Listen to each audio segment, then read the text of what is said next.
Linggo ngayon, my friends and friendship. Happy Sunday sa inyong lahat. Maganda ang panahon. Maaraw pero malamig, my friends and friendship. Okay, hi, hi vlog. Hi, I love you. I love you vlog. Oh. No climbing. Ang likot na niya, my friends and friendship. Ito talaga ang mahirap alagaan. Sinusundan mo lahat ang galaw niya. Buti na lang pag ganito si Mama Ella. Malakas pa, kaya pa.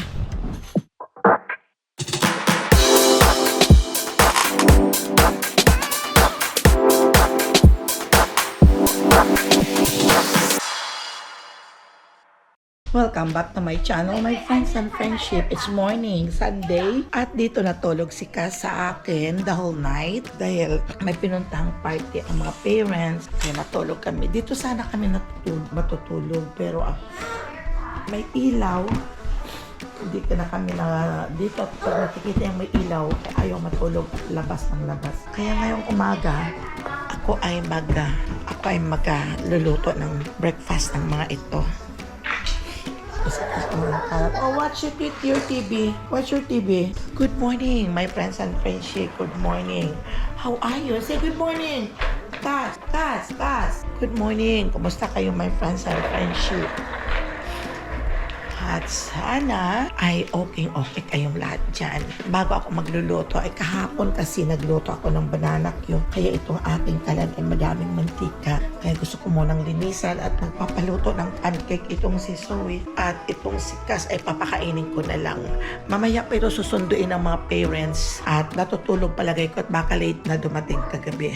Ako, nahihirapan din ako ng tulog naman siya ng tulog. Kaya lang hindi masyado makatulog. Dahil ngayon lang kasi na ako matagal na panahon na hindi ako nakatabi ng mga bata, ng mga maliliit. Noon ang last kong tinabi si Zoe at saka si Lia. Ngayon kagabi, nakatulog naman kami. Pero alam niyo, ulit lang naman ang allergy ngayon, my friends and friends. Ito na naman, maano na naman ang ilong ko sa sipon siguro. Tingnan niyo na naman ang panahon. Maganda ang panahon, pero sana ay hindi na lumamig. At ayan, pinangputol ng aming mga bulaklak dahil dyan nagkukos ang allergy. Kaya magluluto muna ako ng breakfast at mag-iinit ako ng tubig para makainom ng coffee, my friends and friendship. Okay? Nagising siya ng 8 o'clock. Pero nung umpisa, hindi siya iyak naghanap sa nanay, mami niya. Ayun, may tutari yung heso. Yan sila. Just put a little bit at that side your roller blade. So, you want pancake? Okay. 1 year and 7 months na ata ito si Cass. 7 months? 1 year and 6 months. Linggo ngayon, my friends and friendship. Happy Sunday sa inyong lahat. Hindi ako makapagsimba ngayon. Dito lang ako magsisimba sa TV. Gawan ko na sila ng pancake yan. Ginawan ko ng pancake at humihingi si Zoe. At si Cass, favorite din niya ang pancake na homemade na gawa ko. Kaya, ito, gawa na. Meron namang nabibili sa Costco, my friends and friendship, na isang box. Pero, parang sobrang yata sa baking powder, yung may parang maalat-alat. Lagyan ko na kaagad siya ng butter at nagugutom na yata. Humingi na ng food. Okay, it's your pancake. It's already ready now. Kaunting-kaunti lang ng... Diyan, pwede mo siyang kuhanan. Sandali lang naman magluto nito. Sandali lang naman ito mabuo. Sandali lang.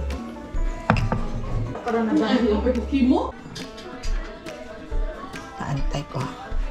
Tapos babalik pa rin.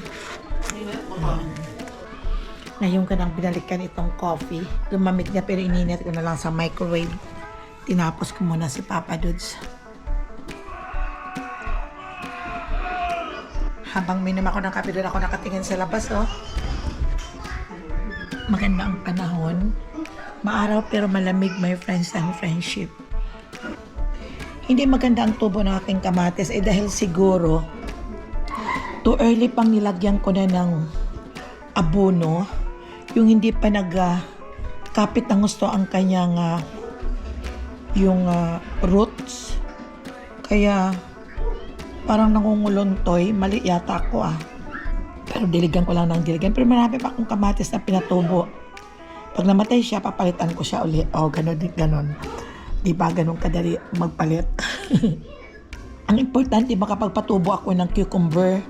Pero masarap ang cucumber sa umaga. Pag kumakain ka ng almusal, yun ang kakainin mo kasama ng mga pagkain mo na preparation for your breakfast.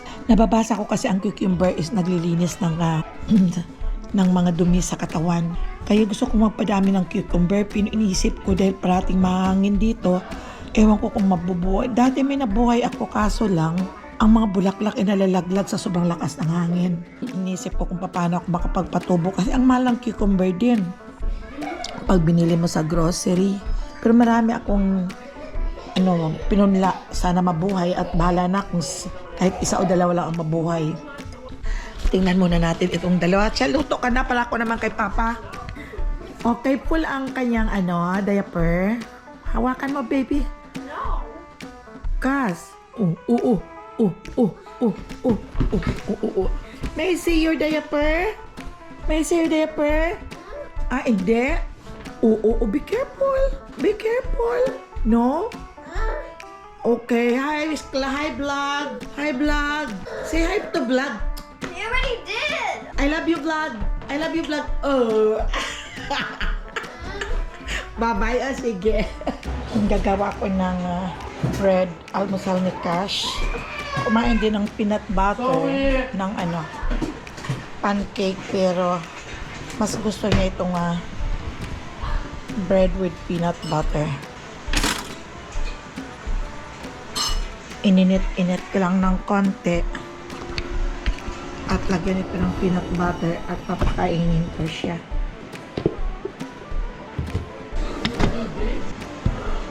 Papakain ko sa kanya.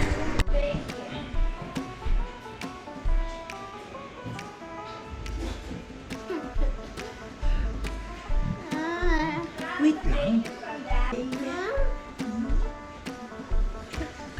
Go. Wait lang. Wait. Bite.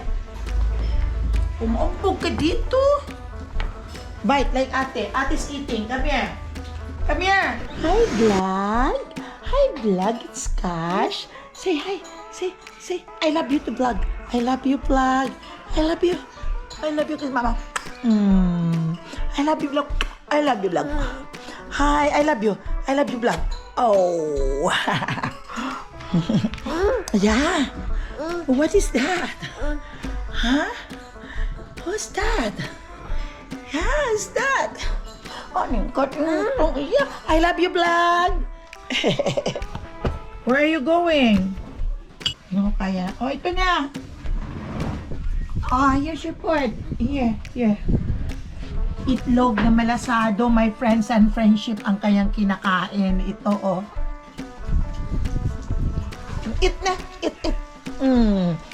Gusto niya. No climbing. Ang likot na niya, my friends and friendship. Umaakyat, kaya binabantayan ko. Mamaya pa to susunduin siguro. Tulog pa ang mga magulang. Then nag-attend ng party. Okay, stop digging that so. Kaya yan. Di pa ako nakapag-almusal kay Papa Dudes at dito pa ako sa bulinggit na to. No, that's dirty. Eat mo na. Eat. Ayan, good boy. Enough na. Enough. Not go there. Wet. Just throw it away. Throw it. It's wet. Come here. It's wet. Gusto niya talagang hawakan. Okay, come on. That's enough. Okay, go. Ang batang to. Ito talaga ang mahirap alagaan. Sinusundan mo lahat ang galaw niya. Buti na lang pag ganito si Mama Ella. Malakas pa, kaya pa. So minsan masakit na din ang katawan ko after malagaan si Cass. Yeah, what's that? Yan sila. That's enough. Hindi mo po mapasok talaga siya. Enough na, come on. Go out.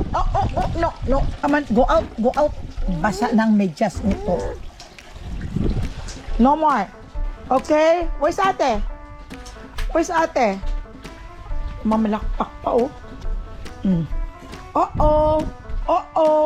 no. Kung anong ginagawa ng kanyang pinsan, nagkagaya. No, don't. Come here. Kain muna ako.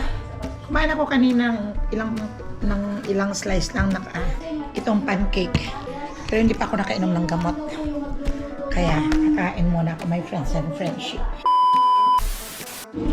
Done eating my breakfast. Lalabas na ako at didiligan ko yung mga tanim ko sa labas. Sunset. Tingnan niya itong dalawa. Nandito ako sa labas, my friends and friendship. Mas ganda ang panahon. No. Yun yung lalaki, oh.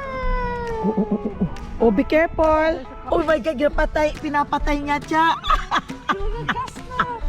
Oh. No, don't jump. Mag-agsa ka siya doon. Agad mo kumpit. No more now. No more now. Okay? Go there. Oh, come on. Up. Mas gusto kong ilipat dito, my friends and friendship, ang okra. Kaysa sa dito siya sa paso. Hindi siya lalaki. Doon ko na lang ilipat sa ng buhay. Init. Kaya nga, naglipat ako ng aking ang aking mga kamatis na pinunla. Naglipat ako ng kahit 3 piraso dun sa may kilid. Nagbakod at yung 2 kong okra na nabuhay sa paso, nilipat ko na sa ground. Sana mabuhay at tumaba, mamunga ng marami. Grabe ang allergy dito sa labas. Pero nakakainit naman sa loob. Upo lang muna ako dito. Okra siya, my friends and friendship. Sana nahihirapan ako magpabuhay ng okra. 2 lang ang nabuhay sa pinunla ko. At ito, sinubukan ko itanim dito sa ground. Ang kamatis, dahil dati, tinanim ko sa paso. Iba ang takbo ng kayang paglaki. Mataba pero hindi namumunga. Dito ko tinanim dati. Pero sinubukan ko na ibang mabuhay dyan. And marami rin akong sili, pero hindi pa na lumalaki. Ito namang lumalaki na to, my friends and friendship. Prato ko lang ito, pinaulit-ulit na pinapakit sa inyo. Natutuwa ako sa mga tanim ko ay Baguio beans. Natutuwa lang ako kaya pinapakita ko sa inyo. At may isa akong nabuhay sa cucumber. Ayan. Ito lang naman ang aking pinagkakalibangan. Mayroon akong tuwang-tuwa ako, my friends and friendship. Pag-gising ko sa umaga after na makapag-dialysis kay Papa Dudes, ay may pinupuntahan ako at may dinidiligan na tanim. Lalo kung nakikita mo nang lumaki na sila at nagsisimula ng mamulaklak at bumunga, talagang nakakatabang puso talaga. Yun talaga ang therapy ko sa sobrang pagod, sa sobrang kung anong mga iniisip, ay pag magpunta ko dito sa aking garden ay happy na ako kahit ilang piraso lang. Kaya tingnan mo, kahit ano lang, yung talbos ng kamote. Ito, dilagay ko muna dito siya sa para kung malbos na itatanim ko na siya kahit saan. Ito kasi ang pinagtatakan ko dito sa kamatis na to. Dito yan galing. Mga malalaking kamatis yan, yung mga ganyang kalaki. Pero, tingnan mo, hindi maganda ang paglaki niya. Pero subukan ko ulit na sige lang.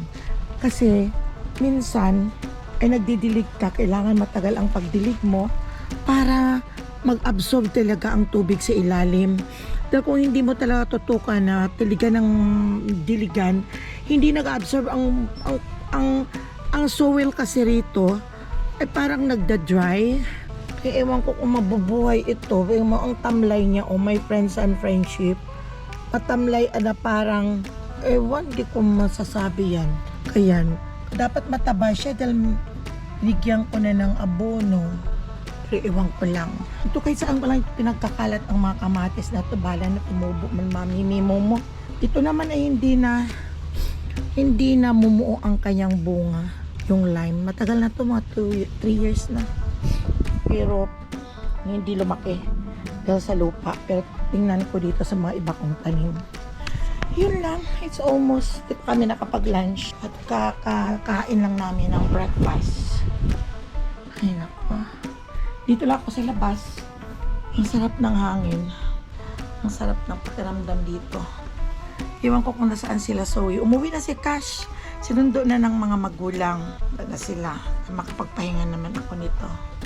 May nabili akong daing. Kaso hindi ako nakabili ng propane. Na dito ako magluluto sa labas. na nakalimutan ko kahapon. May lutuan kami naman, may prituhan sa labas. Ayaw ko naman dito sa loob magprito. Dahil nandito yung asawa ni Chanel. Siyempre ayaw naman niya mabaho kasi ang daing. Malaki ang daing ang nabili ko kahapon. Eh sana. May natira pa kaming gulay doon na yung ginataang kalabasa at saka kapaya. Kailangan may isda kami ngayon. So, ano iulam na? Bahala na. Dahil sa mainit, ngayon my friends and friendship, gagawa tayo ng litchi con yellow kay Zoe. Zoe. Ayan. Tapos, lalagyan ko ng litchi con yellow, lagyan ko ng sugar. Tapos, lalagyan ko ng ice.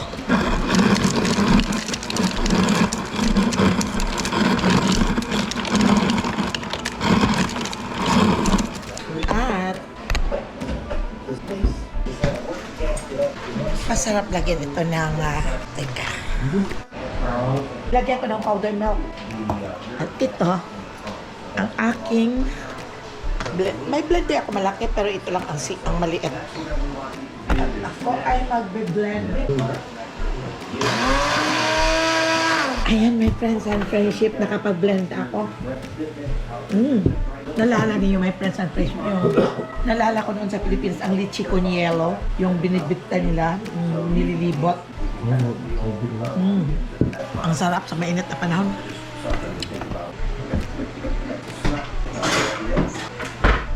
Magpiprito ako ng pork pa may ulam kami ngayon. Ayan, my friends and friendship. Piniprito ko yung nabili ko noon sa Costco.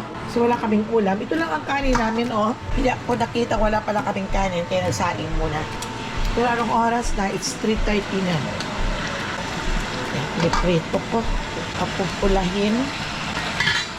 Ang sarap na mag-blend ng mga fruits, my friends and friendship, ngayong tag-araw na dito. At marami ng mga prutas, pero not really marami na ngayon. It's just kaunti pa lang kung ano ang available. Masarap i-blend. Kaya minsan din, itong papaya or avocado, banana or avocado, ay biniblend ko rin. Pero mayroon din ako dito na strawberry pag nakitira, ay pwede kong i-blend dyan mamaya kung mabukas. Kaysa sa masisira lang. Yun lang ang ginagawa ko naman, my friends and friendship, mo summer, maraming prutas na mabibili at mura. Mas lalo na itong by June, sa pinupunta naming ranch, maraming mga fruits at vegetable doon. Kaya antayin ko yun, mura pa. Pinirito ko yung pork, my friends and friends, pang ulam namin ngayon. At mayroon pa naman kami natirang gulay yung ginataan kahapon. Eh okay na to, my friends and friendship. Sa paghanap pa kung ano-ano, Diyos ko, ang hirap kaya magluto. At na tinatamad ako, linggo naman ngayon, no, diba? Kaya magre-ready na muna ako, my friends and friendship. Kain na tayo. Ito ang ulam namin. At ito pang leftover ko na ginataan kahapon. Okay pa siya. Tara, my friends and friendship, kain na tayo. Hindi ko alam parang unahin ko. Ang init-init sa labas. Ito ang hinahanap naman namin talaga di ba? Rereklamo lang ako na ang lamig-lamig. Tapos naman yan, ang init ko dito sa loob, may aircon naman. Tapos na din kaming kumain. At ito hapon na, almost 5 o'clock na. So, hanggang sa muli nating pagkikita sa aking vlog. Thank you for watching, my friends and friendship. Always take care. Don't forget to subscribe Mama Ella Bono channel. And don't forget to like, share, and you can comment down below the box. And ingat lang kayo parati. Bye-bye!